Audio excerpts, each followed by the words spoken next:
Back in the day, it may have been a daily thing, letting it rip like an explosion from a volcano under pressure. Now, you want power, you want pleasure, but you also want longevity and prostate health. So the question comes up, how often should men ejaculate? Is it healthy to just bust all over the place frequently, or is it healthiest to conserve it? Does more often equal better overall health, or could it actually be draining your life force if you do it too much? So there's so much information out there on it. You know, you look here, it says this, here it says that, and there's the scientific studies. There's practical life, and of course, there's what I call good old-fashioned common sense.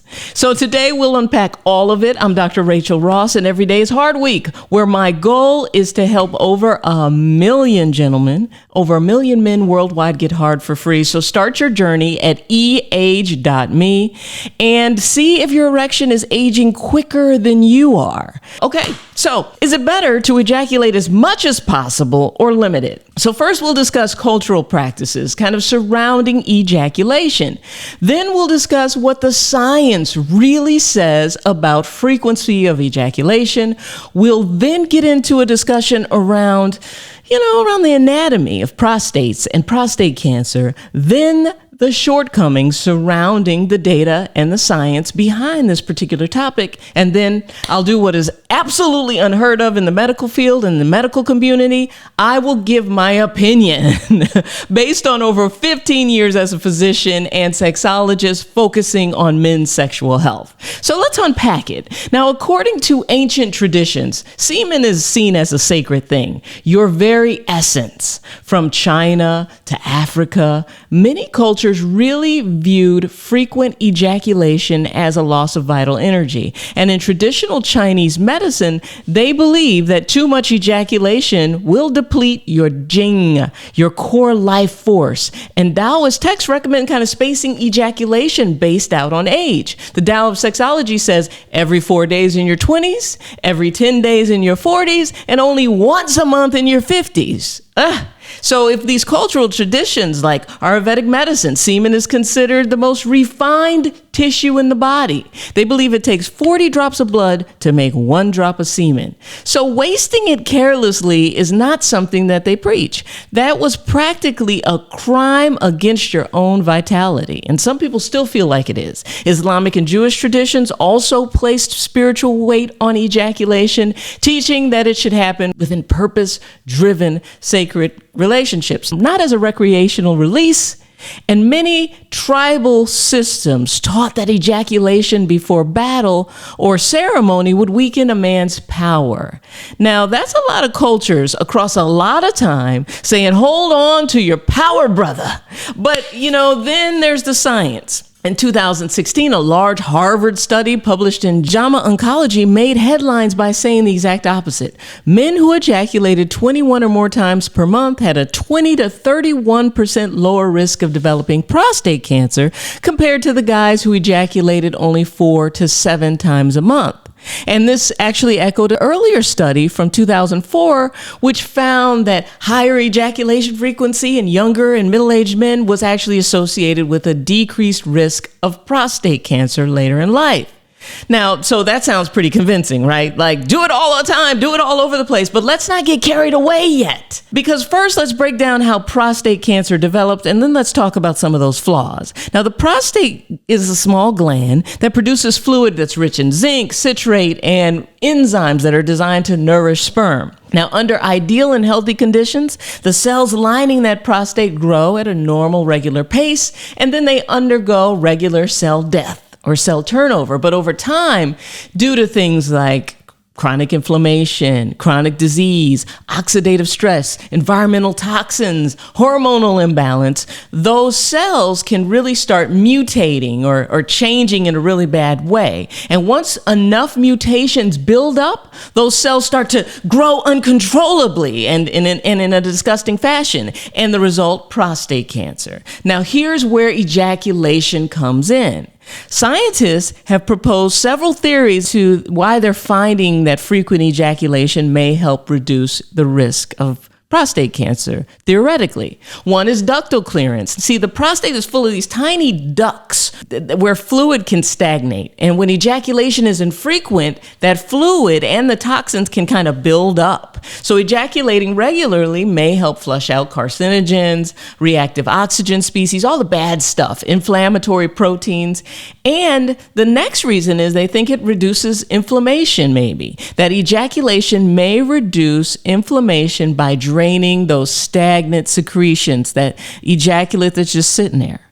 Lower pressure inside the gland regularly, and enhancing this kind of immune surveillance that happens, this turnover of cells where they die and new ones grow, right? And that idea helps reduce the amount of ones that turn cancerous. Another one is hormone balance. Some researchers suggest that ejaculation might help regulate hormones like testosterone, DHT, prolactin, oxytocin, et cetera, each of which can impact prostate growth and function. Extended abstinence, on the other hand, may cause a temporary surge in certain hormones like DHT, which can overstimulate prostate cells. And then all of that stuff in there that's supposed to come out regularly just sits there. So cell turnover or cell death, regular ejaculation may stimulate the death of those old damaged cells that actually need to leave. So they're basically seeing ejaculate as potentially a cleansing process that also encourages circulation and lymphatic flow. Like ejaculation, it boosts circulation and lymphatic drainage. So many things have to contract. See my video on ejaculation right here. And potentially enhancing immune defense by kind of reducing the buildup of all those toxic wastes that need to be, quote, drained. So it sounds like a slam dunk for team ejaculate as often as possible, right? Well, honestly, Harvard and the JAMA studies were observational.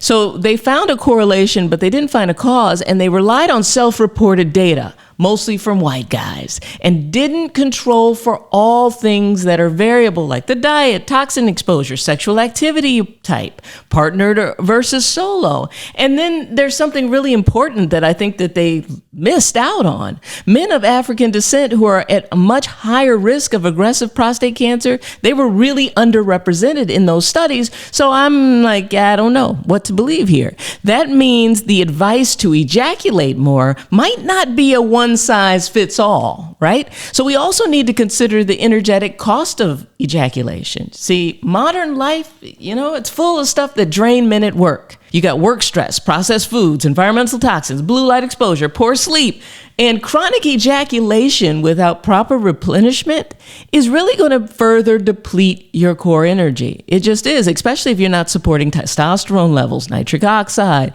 prostate recovery. So I know you're wondering, well, Dr. Rachael, what's the real answer here? Well, the real answer is that there has got to be a more balanced and individualized approach to this. Ejaculate with intention, not compulsion.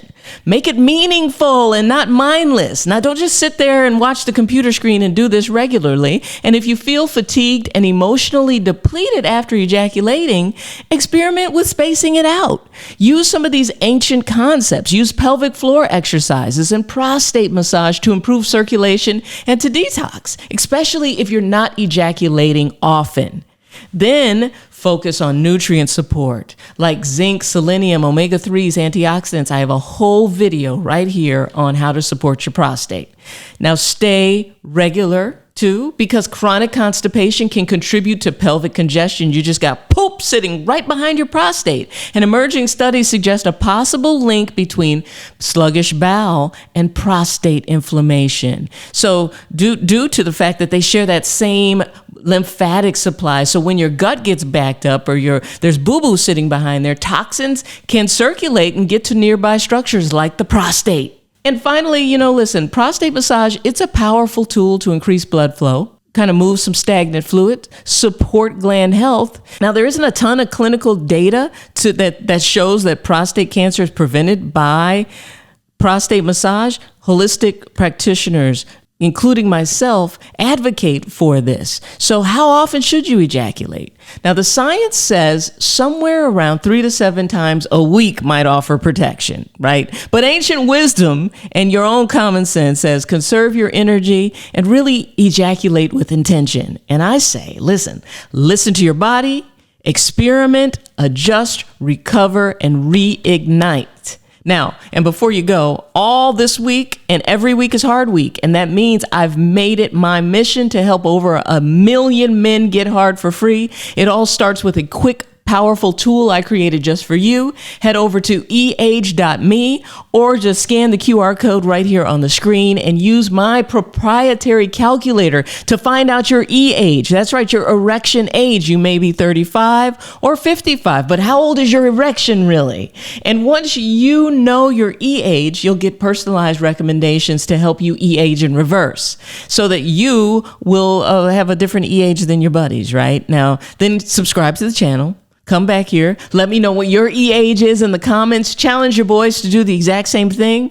What did they get? Compare your scores. Do the work. Spread this information and watch how things change for you. There's always hope. There's always room for improvement. And as you follow what I teach here, go back, recalculate your age, and get ready to be shocked by the results. Listen, these testimonials down here in the comments and all around, they don't lie. This is great information. Let's do this together. Let's age in reverse. I'm Dr. Rachael. I love you. Boom!